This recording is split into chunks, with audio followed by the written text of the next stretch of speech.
안녕하세요. 우리 귀염둥이 중학생 여러분들 반갑습니다. 여러분들이 요즘에 고등학교를 선택해야 되는데 어떤 고등학교가 좋은지 몰라가지고 고민에 빠졌다는 얘기를 들었어요. 지금 이 동영상 보는 학생 중에서 혹시 고등학교 선택하는데 어려움이 있어서 고민인 학생 손 들어보세요.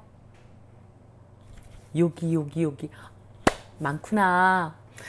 예, 여러분들 걱정하지 마세요. 선생님이 여러분들이 좋은 고등학교를 어떻게 선택해야 되는지를 이번 시간에 알려드리려고 합니다. 여러분들 제가 오늘 동영상에 이어서 앞으로 고등학교에 오면 어떤 활동을 해야 대학을 갈 수 있는지에 대해서도 자세히 교과부터 시작해서 창제까지 알려드리려고 하니까요. 구독과 좋아요를 눌러놓고 오늘 동영상을 시청하기 바랍니다. 그러면 제가 여러분들이 어떤 고등학교를 선택해야 좋은지를 한번 정리를 해봤어요. 7가지가 되더라고요. 수시를 준비할 수 있는 학교, 학생이 활동을 주도하는 학교, 다양한 창체 활동이 열려있는 학교, 다양한 수상이 열려있는 학교, 학생 주도형 교과 활동, 그리고 교육과정 안에서 여러분들이 실컷 여러분의 의견을 이야기할 수 있는 학교, 다양한 교과 선택권이 보장된 학교. 제가 첫 번째로 든 것이 수시를 준비할 수 있는 학교라고 제가 여기 써놨는데요. 대학을, 여러분이 고등학교는 사실, 대학을 선택하는 것보다 저는 더 중요하다고 생각해요. 나중에 대학을 가는 데 있어서 고등학교는 어떤 고등학교를 가냐가 여러분을 굉장히 나중에 힘들게 하기도 하고 굉장히 쉽게 하기도 할 거다. 저는 그걸 감히 말씀을 드리겠습니다. 그런데 왜 그러냐면 대학을 가는 방법에는 2가지가 있어요. 하나는 정시는 뭐냐면 현재 한 23%밖에 안 돼요. 그 중에 재수생이 또 한 반 정도 차지하고 있기 때문에 실제 제가 볼 땐 15% 이내예요. 아무리 높게 잡아도. 이 정시는 밤낮으로 공부만 한다? 여러분 공부 잘해요? 아침에 일어나서 공부하고 학교 가서 또 공부한다? 저녁 때 새벽에 2시까지도 공부한다? 성적이 굉장히 좋은 학생들이 갈 수 있는 게 정시예요. 수시는 뭐냐면 공부를 떠나서 내신에다가 어떤 학교는 내신도 반영 안 하는 학교도 있어요. 그리고 내신만으로 가는 학교도 있어요. 학생부 교과전형. 학생부 종합전형은 활동 위주로 해서 가죠. 여러분들이 어떤 활동을 친구들과 함께 재밌게 어떤 활동을 했는지, 무슨 생각을 갖고 어떤 활동, 어떤 공부를 했는지를 반영해서 가는 것이 바로 수시예요. 근데 수시를 준비할 수 있는 학교에서 정시를 준비 못하는 건 아니에요. 왜냐하면 자기가 공부를 열심히 하면 돼. 그잖아요. 수업 시간도 똑같이 하는 거니까 하면 돼. 그런데 정시만 준비할 수 있는 학교면 수시 활동을 여러분이 그냥 개인적으로 한다고 해서 생기부에 적히는 게 아니기 때문에 여러분들이 대학을 가기 힘들다. 그래서 여러분들은 수시를 준비하는 학교에 가야 정시도 할 수 있기 때문에 저는 수시를 준비할 수 있도록 교육과정이 활짝 열려있는 그런 학교인지를 반드시 살펴보실 것을 권장을 드립니다. 2번째는 뭐냐면 아니다. 여러분들이 또 의심 많은 학생이 있잖아. 아니 작년에 2019년도에 정시가 늘어날 거라고 교육부에서 계속 얘기했는데 선생님 지금 무슨 말씀하세요? 그쵸? 정시를 40%까지 수시보다는 아니지만 40%까지 늘리겠다. 2024년부터 그렇게 하고 나서 비교과를 줄이겠다. 이렇게 되어 있었어요. 그래서 24학년도에 학생부 대입 반영 방안에서 보면은 학교 밖 소논문, 독서활동 하나도 이제 기임 못하고, 그 다음에 자율동아리, 그 다음에 개인 봉사활동, 이거 못한다고 하니까 다들 막 신문에 난리가 난 게 뭐라 그랬냐면 비교과 활동이 반영되지 않는다. 막 이렇게 나는 거야. 그러니까 학부모님들이 어머 이제는 공부로 대학 가야 돼. 그래갖고 이제는 재수생이 막 더 늘었다. 재수생 애들이 막 정시에 늘어붙은 거야. 정시가 더 폭발한 거지.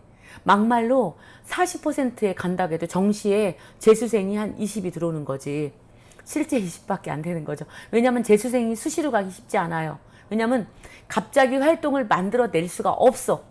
그거는 고등학교 1, 2, 3학년 동안 하는 활동이기 때문에 만들어낼 수가 없어. 근데 정시는 막 자기가 혼자 공부를 됐다 열심히 하면 들어간다? 그렇기 때문에 수시 재수생은 없어도 정시 재수생은 갈수록 늘고 정시가 확대되었다고 하니까 더 늘죠. 아이고 증거를 보여주세요. 선생님 저는요. 선생님이 요만큼 못 믿겠어서 저는 작년에 신문을 분명히 봤거든요. 제가 증거를 하나 더 보여드릴게요. 놀라지 마세요. 지금 고등학교 1학년, 2학년, 지금 고등학교 3학년, 여러분은 여기야. 24학년도 대입 준비생 중3학년이에요. 여러분들은 보세요. 교과활동에서 방과후학교만 기인 못한다? 달라진 게 그거 하나야. 방과후학교가 뭐야? 보충수업. 보충수업 지금도 대학에서 하나도 안 반가워해. 보충수업 더 했다고 이 학생을 영재라 그래? 수학 보충수업 했다고 이 학생이 영재야? 그런 거 없어요. 하나도 변한 게 없어. 종합의견 똑같아. 자율활동 똑같아. 동아리활동 봅시다. 선생님 아까 얘기했죠. 자율동아리, 창의적 체험활동 동아리는 그대로 해. 근데 지금 자율동아리는 지금도 학생들이 안 하는 학생 되게 많아. 이 자율동아리 빼겠다고 창체동아리는 그냥 그대로 한다. 그리고 동아리 활동도 학교에 따라서 매력적으로 학생이 돈도 그냥 직접 받아서 쓰는 그런 계획서를 직접 작성하는 그런 동아리를 운영하는 학교들이 수백 개의 동아리가 움직이는 학교들이 굉장히 많습니다. 이런 학교들이어야 된다는 거지. 그 다음에 이 동아리 활동은 그렇기 때문에 실제 의미가 없고 소논문을 쓸 수 없대. 맞아, 소논문 못 써. 근데 중요한 건 소논문 여러분 원래 여러분 같은 사람들 못 써. 왜냐하면 밖에 나가서 교수님들과 논문 쓴다? 여러분이 그게 가능한 일입니까? 여러분이 밖에 나가서 논문을 써? 불가능한 일이에요. 무슨 백으로 논문을 씁니까? 여러분이 교수님 누가 당신하고 논문을 써준대. 이거는 뭐냐면 그런 소논문 진짜 못 써요. 그렇지만 뭐냐면 지금 여러분은 이 교과 활동 안에서 각 교과별 프로젝트 연구 활동을 수행하지 않으면 학교생활 기록부가 쓰여지지 않아. 그럼 난 건축이면은 기술 시간에만 써야 되는 거 아닙니다. 건축을 내가 전공하려 하더라도 국어 시간에 쓸 수도 있고 수학 시간에 쓸 수도 있고 미술 시간에 쓸 수 있고 사회 시간에 쓸 수도 있어.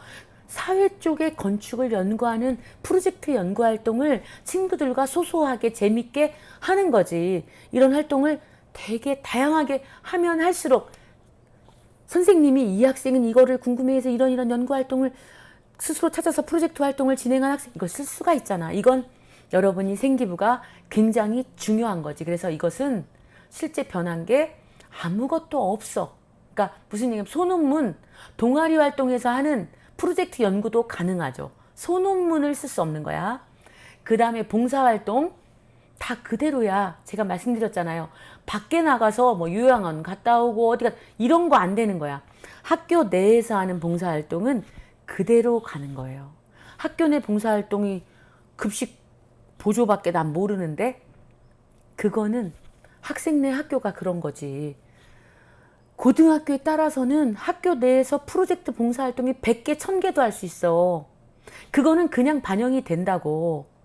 선생님이 근무하는 학교에서도 애들이 밖에 나가서 봉사활동 할 필요가 없는 학교예요. 학교 내에서 학생이 계획해서 다양한 봉사활동 학교에 벽화도 그리고 뭣도 하고 그거는 제가 다음 동영상에서 여러분한테 안내를 드릴 거예요. 어떤 활동을 해야 되는지. 이런 활동들을 되게 많이 하고 있다고. 이런 것들은 그대로 반영이 돼. 그렇기 때문에 봉사활동은 프로젝트 학교 봉사활동은 그대로 반영이 된다. 여기 써 있잖아. 학교 교육계획에 따라서 한 것은 반영이 된대잖아. 예. 그 다음에 진로활동 그대로야. 단지 반영이 안 되는 건 뭐냐면 뭐예요? 그렇죠. 진로 희망 1학년 때 1학년 때 간호사였는데 2학년 때 의사, 3학년 때 뭐 건축가 이렇게 쓰면 안 된다. 애들이 희망이 자꾸 변하는데 이것을 자꾸 써서 부담을 주는 거에 문제점이 제기되면서 이걸 뺀 거예요. 하나도 변한 게 없어. 진로활동 700자 그대로 들어가요. 하나도 변한 게 없어요. 그대로입니다. 그 다음 봅시다. 수상경력, 대입의 미반영대. 여러분 때 미반영대 맞아요. 근데 중요한 건 수상이 아니라 그런 대회나 그런 프로젝트 대회나 이런 활동을 하면서 여러분들이 활동을 한 것은 기록하시고, 왜냐하면 수상의 기록이 안 되기 때문에 더 자신있게 기록이 될 수 있기 때문에 예를 들어서 어떤 학생이 로봇공학과를 가려고 한다? 그러면 로봇 관련 대회에 이 사람이 얘가 이 학생이 준비를 하는 활동 과정, 거기서 책도 찾아보고 뭣도 하고 이런 것들이 독서한 것이 학생이 적는 게 아니라 선생님이 적을 수가 있겠죠.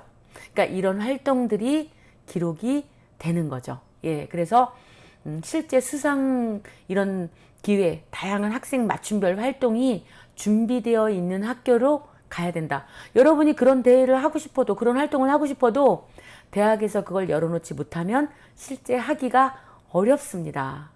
확실합니다.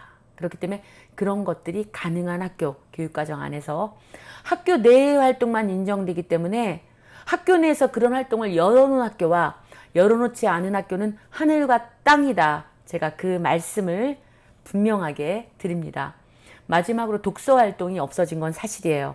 독서 활동은 도서명과 저자 이런 걸 적게 되어 있었는데 생기부에서 그 란이 없어졌어요. 그럼 왜 그러냐면 어떤 학생들은 책을 읽지도 않고 혹시 쓴 게 아니냐 이런 의심을 갖기 때문에 이런 문제가 생겨서 없어졌습니다.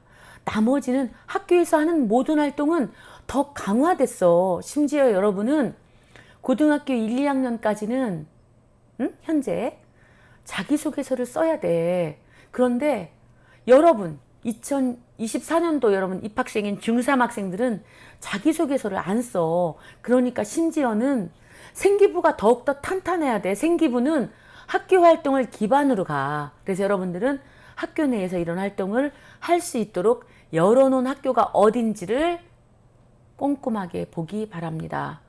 그런 활동들을 선생님이 학교 열어놨냐고 열어놨지. 엄청 열어놨지. 보실래요? 자세히 보여줄 수는 없어. 이거를. 그렇지만 보여드릴게요. 이거 봐. 날짜별로 어떤 학교는 진짜 무슨 학부모 회의 이런 것만 적혀있다? 봐봐. 우리 학교 봐봐. 이렇게 다양하게 열려있지? 이런 학교들을 열어놔야 된다니까? 네. 그래야 애들이 대학을 간다니까? 그러면 제가 이걸 하나를 더 말씀을 아까 하던 말씀을 계속 드릴게요. 수시가 굉장히 중요하고 수시를 준비할 수 있는 학교를 가야 된다는 것. 그 다음에 학생이 이런 수시 활동의 핵심은요. 선생님이 이거 해 저거 해 이거 해 끌고 다니면 안 된다.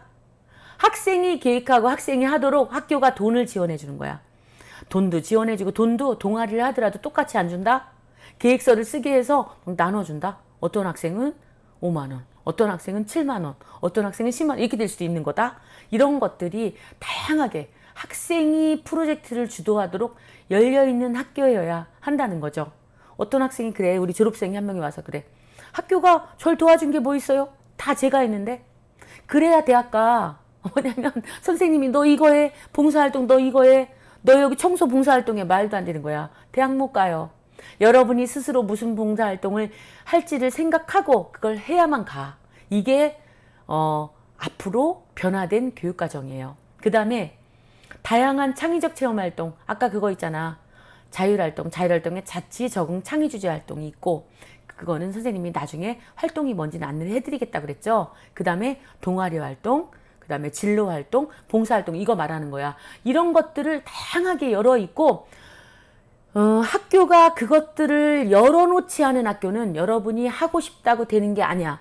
어떤 학교는 심지어 봉사활동을 여러분이 하고 싶어도 학교에서 못해. 어떤 학교는 동아리 활동을 학생 주도적으로 못해. 그냥 학교에서 하는 만큼만 해. 그래서 실제 학생들이 거기에서 프로젝트 연구활동도 안 하고 학생 주도형 체험활동도 안 하고 학생 주도형 발표회도 안 하고 이게 이렇게 되는 학교들이 있어. 그런 학교를 가면 안 되겠지. 여러분들이 잘 살펴봐서 잘 선택을 하기 바랍니다. 그 다음에 다양한 수상, 다양한 여러분 맞춤별 그런 대회나 수상들이 있어야 여러분들이 그걸 향해서 가는 그런 활동들이 생기부에 기록이 되겠죠. 수상을 빼고 활동만 적을 수도 있겠죠. 수상을 안 하면 되죠. 그쵸? 그런 활동들이 프로젝트로 열려 있어야 되겠죠. 그 다음에 학생 주도형 교과 활동이 이게 무슨 뜻인가 궁금하죠?